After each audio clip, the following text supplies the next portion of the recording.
Je m'appelle Adam Ndaoudia, je suis présidente de Enfants Soleil du Sénégal. Cette journée est très importante pour nous dans la mesure où elle nous permet de collecter des fonds puisque l'inclusion est pour nous notre credo. Et qui dit inclusion intègre la prise en charge gratuite. Et pour une prise en charge, il faut des fonds. Donc nous lançons un appel à tout le monde pour nous aider à porter ce combat qui nous est très cher, à savoir l'inclusion des enfants à besoins spécifiques. Nous sommes des parents d'enfants porteurs, des enfants qui ont des besoins spécifiques. Nous avons des enfants qui sont qui ont ces besoins spécifiques. Et aujourd'hui, nous sommes partis d'un constat. Et ce constat, c'est qu'il y a quand même un vide dans la prise en charge médicale, paramédicale et scolaire.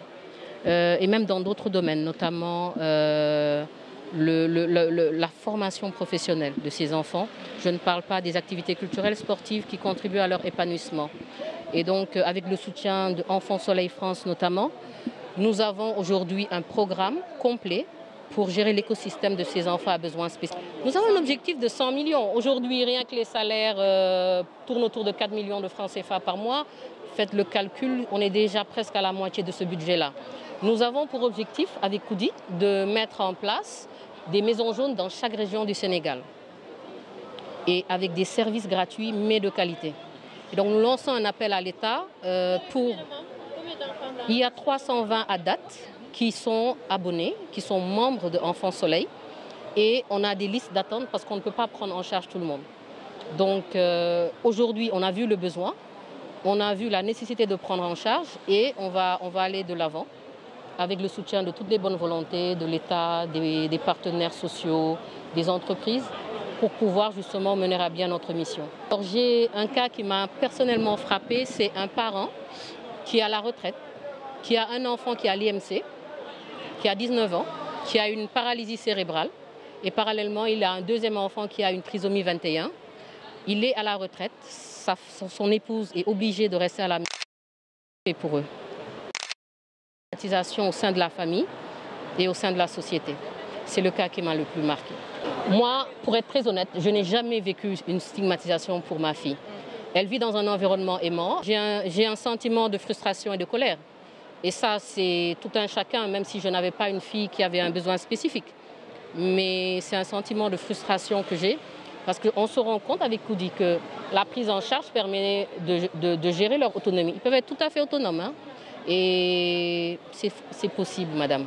Il faut vraiment que les gens s'y mettent. On règle ce problème. D'où notre rôle à nous de promouvoir une communication pour justement éveiller les consciences, changer les mentalités. Et je vais vous dire quelque chose. Il y a 3 ans, personne n'osait montrer ou parler du handicap. Nous osons aujourd'hui nous mettre au devant de la scène, montrer fièrement nos enfants parce que nous les aimons et nous sommes très fiers d'eux. Et montrer que ce n'est pas une fatalité. Comme le disait Abdou Siré, on n'a pas besoin de pitié. On a juste besoin qu'on les prenne en charge, c'est tout. Prendre soin de ces enfants qui font partie à part entière de la population. L'exclusion n'a jamais une société qui se respecte. Donc prenons soin de ces enfants. Ils sont très nombreux. Essayons déjà de faire des statistiques pour savoir combien ils sont, pour pouvoir les gérer et les prendre en charge. Il est très important aujourd'hui d'avoir une idée sur le nombre d'enfants et de les prendre en charge sur le plan médical, paramédical, scolaire et professionnel. C'est un cri de cœur, il faut les prendre, il faut les aider. Oui, nous travaillons en collégialité, c'est aussi une instruction forte donnée par le chef de l'État et le chef du gouvernement.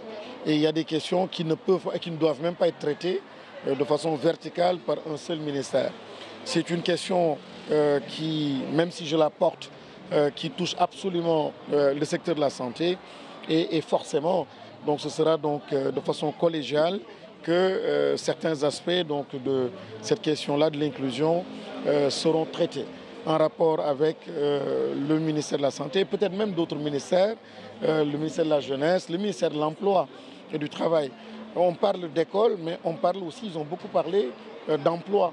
Et là aussi, il faut sensibiliser. J'ai récemment vécu un exemple, il y a même moins de 2 semaines, dans un pays qui n'est pas africain, dans un restaurant. Donc il y a une politique qui encourageait donc l'inclusion et des jeunes gens qui étaient atteints de ces mêmes handicaps qui étaient mis en avant pour le service, pour la caisse et avec l'encadrement qu'il faut. C'était très émouvant et je pense qu'il faudrait que la politique de l'emploi aille dans ce sens-là en encourageant et peut-être même en associant le ministère des Finances. Peut-être qu'il y ait des réductions, une politique de taxation des impôts.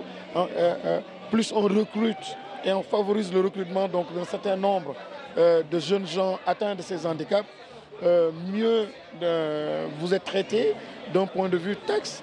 Et c'est encore une fois, de façon collégiale, on peut aller dans le sens de développer des politiques extrêmement intéressantes, importantes, qui vont impacter donc, nos enfants, soulager les familles et soulager le pays. C'est le pays qui gagne.